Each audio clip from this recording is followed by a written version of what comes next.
Shalom.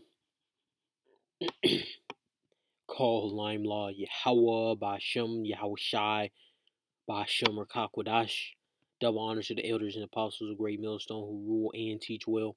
And sincere Shalom to the 144,000 and 1/3 who make up the elect of the nation of Israel. Now this video is going to dive into spiritual power. I noticed that spiritual power has been an off topic in a while from my channel and other brothers' channels that I've seen. So I'm gonna dive just straight to the point. Let's go to 1 Corinthians.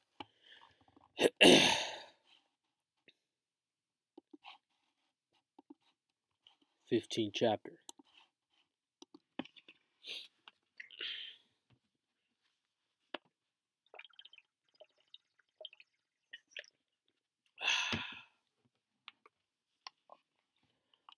So this is 1 Corinthians, the 15th chapter, in verse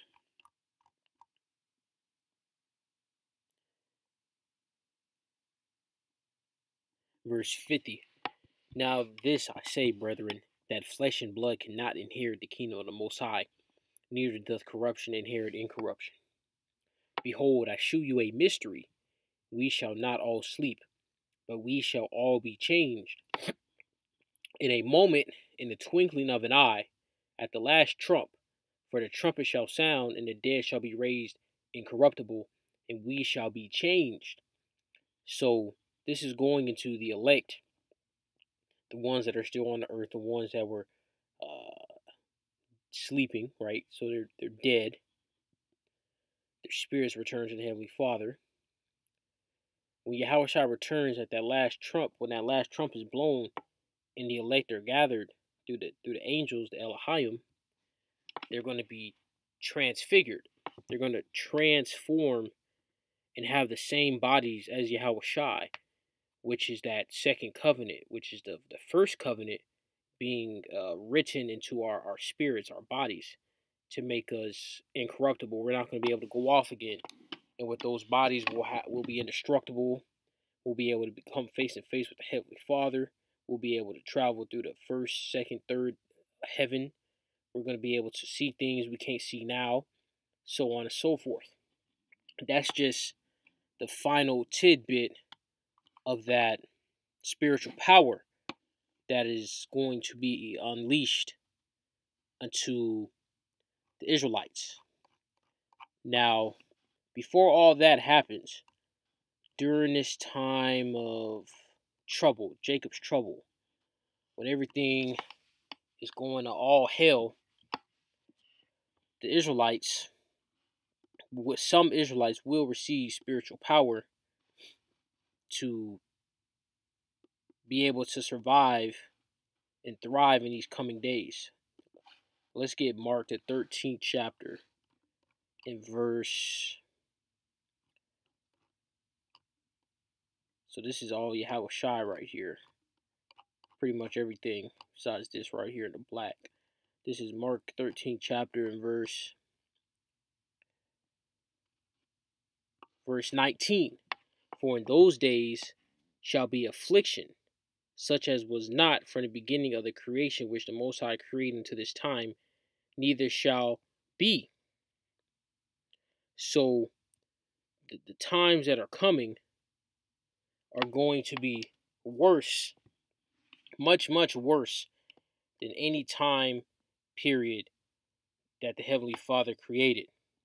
It's going to be grandiose of trouble, of ways to die. Like that TV show, I used to watch it all the time back in elementary school, called 1,000 Ways to Die. And each episode, I don't know if each method of death in there was real or not, but each episode was somebody dying of these weird, obnoxious ways. That's how Jacob's trouble is going to be.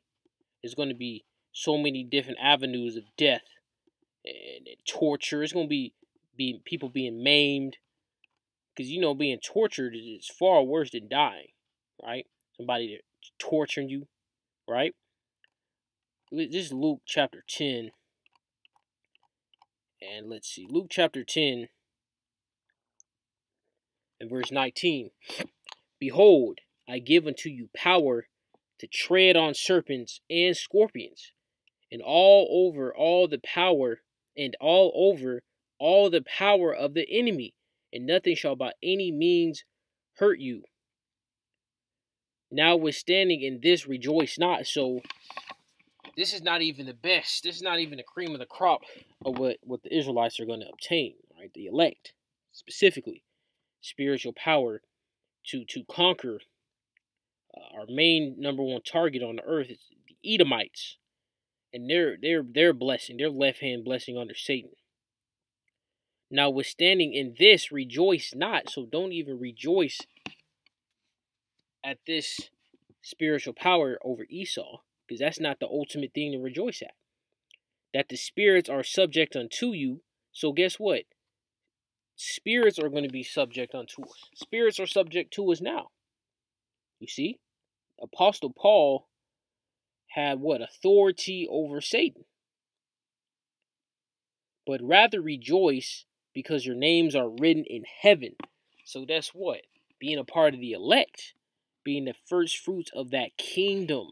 Of the kingdom of heaven. That's what that's going into. Now let's go to Isaiah the 40th chapter. Because this spiritual power out here is gonna shock the earth. This is gonna be a very big wave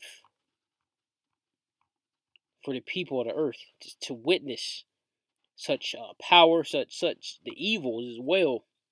Is not going to be like, oh, whatever, just brush it off. No. It's going to be life altering.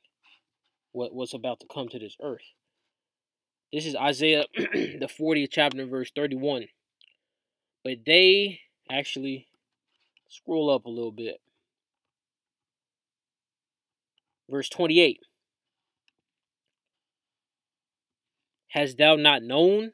Hast thou not heard that the everlasting power, Yahweh, the creator of the ends of the earth, fainteth not, neither is weary?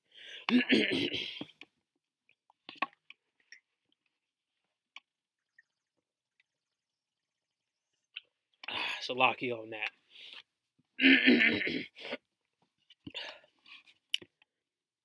The creator of the ends of the earth fainteth not, neither is weary. There is no searching of his understanding. He giveth power to the faint, which is what the Israelites. We're worn out. It is written, roughly paraphrasing, he wore out the saints of the Most High. We're weakened. We're destroyed as a people.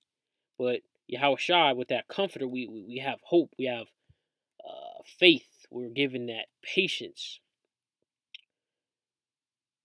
And to them that have no might, he increaseth strength. Even a youth shall faint and be weary, and the young men shall utterly fall. But they that wait upon the Lord, Yahweh, shall renew their strength. They shall mount up with wings as eagles. They shall run and not be weary, and they shall walk and not faint. So the type of power that's going to come on the earth to the Israelites, to the elect, is going to be on a much higher level than what has been done before. It's going to allow the Israelites to take flight, to put to flight, to run at speeds not seen before without even trying to catch their breath. Oh yeah. And you can have a glimpse at why this power is going to come. You got Esau out here, Elon Musk, showing up his Terminator Death Squad, man. He showed off his Terminator fleet. You think that's not going to be used as in the military or to police during martial law?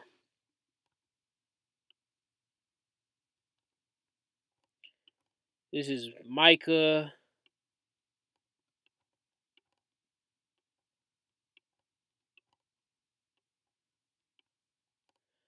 Micah chapter 4 in verse 10. Be in pain and labor to bring forth, O daughter of Zion, to Zion, which goes into being a monument, like a woman in travail. For now shalt thou go forth out of the city, and thou shalt dwell in the field, and thou shalt go even to Babylon. There shalt thou be delivered. There Yahweh shall redeem thee from the hand of thine enemies. Now also many nations are gathered against thee, that say, Let her be defiled, and let our eye look upon Zion. So this is talking about Jake, Judah, Benjamin, Levi, Gad, Reuben, so on and so forth, being in captivity here in Babylon the Great. All right? And all these nations, these heathens, these Edomites, these Moabites, across the earth, mocking the Israelites in Babylon, mocking the Israelites, letting it be known that we have no power, because they're treading upon us. Verse 12. But they know not the thoughts of Yahweh, neither understand they his counsel. For he shall gather them as the sheaves into the floor. Arise and thresh, O daughter of Zion, for I will make thy horn iron, and I will make thy hooves brass, and thou shalt beat in pieces many people, and I will consecrate their gain unto Yahweh, and their substance unto the Lord of the whole earth.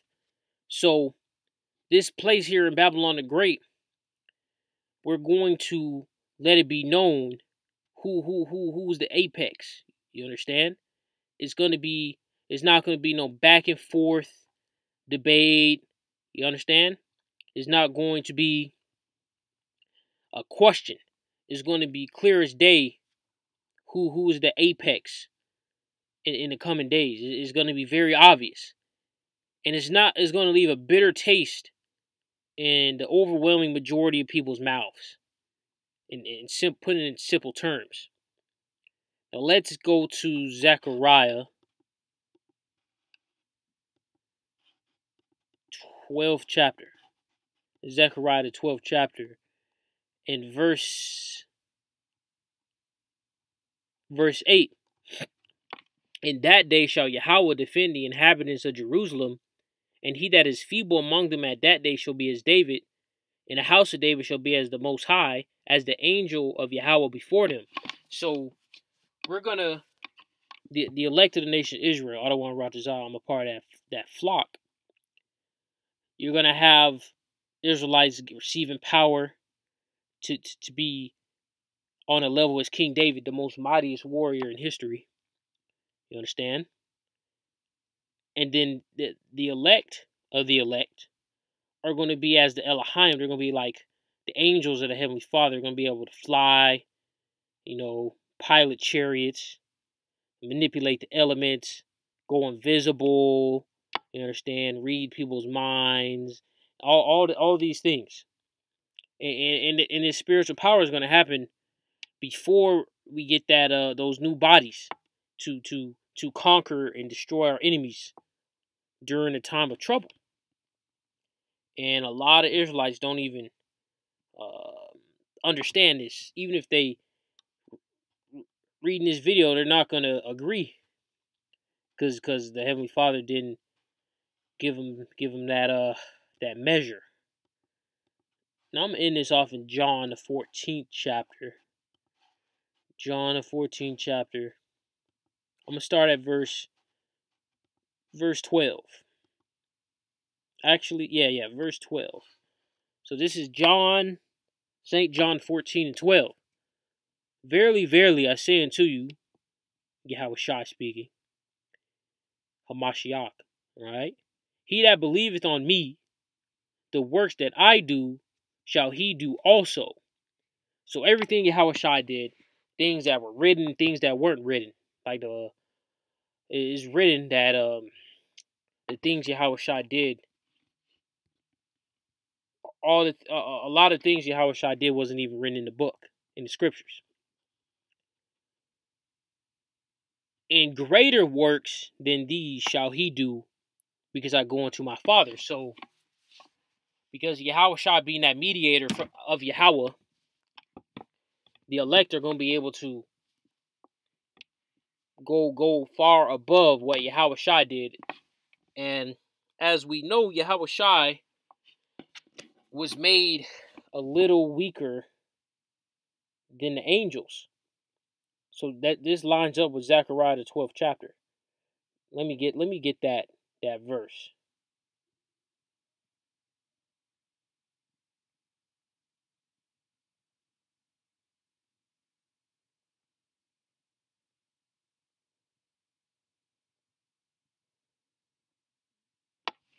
Let's go to Hebrews, the book of Hebrews.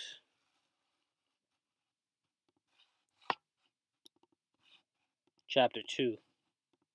Hebrews chapter 2 and verse 9. But we see Yahweh Shai, who was made a little lower than the angels. That's the main point right there. So this lines up perfectly with Zechariah, the 12th chapter. You see? As the angel of Yahweh before them.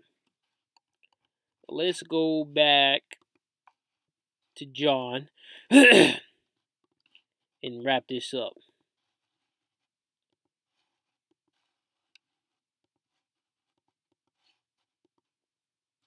This is John 14 and verse 26. And if any man serve me, let him follow me, and where I am, there shall also my servant be. And if any man serve me, him will my Father honor. So that ultimate honor is what? That second covenant. The highest level of power we can obtain. That's the honor. Our honor is not of corruptible things like gold and silver and homes and cars and women and all the things men cherish after. That's not our honor. Our honor is knowing the Heavenly Father, having the truth, being able to proclaim the truth in boldness, keep the law, statutes, commandments to the best of our abilities, faith. You understand? That's our honor. And that's it for this lesson. I don't want to rot this off. Edifying. Shalom.